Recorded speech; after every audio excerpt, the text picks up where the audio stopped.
Hello everyone, today you have joined the CREATIVELK YouTube channel.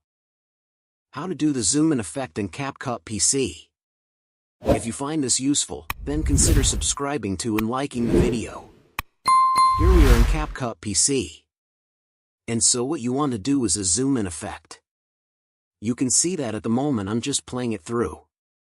And this is just a static photo. You could do this with a video, though, as well. It doesn't matter. I think a zooming effect can go and make it much more engaging as things go and change. Otherwise, it's just a bit static. So we're going to guide you through this step by step.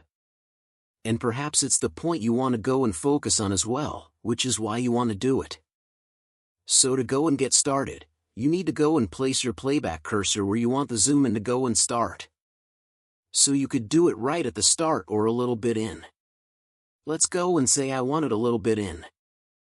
So we'll have the pivot cursor just here. Now you want to go and make sure you've got it selected in the timeline, the photo, video, or media you're doing this with. Come to the top right and select video. Come to the basics and go and find transformation. And to the right of that, go and find the add keyframe button. It's a diamond icon with a plus. Click on it. Now, what you need to do is decide when you want the zoom in to go and be complete.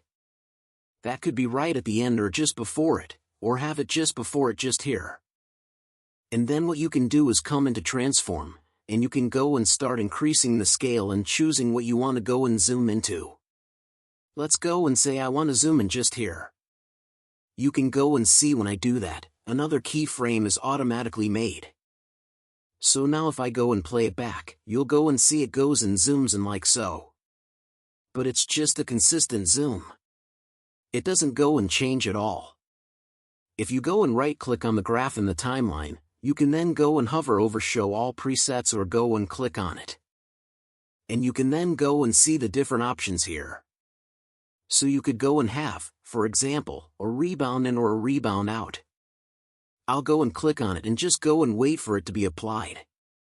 And now, if we go and play it back, you can go and see how it goes and looks. That's pretty cool.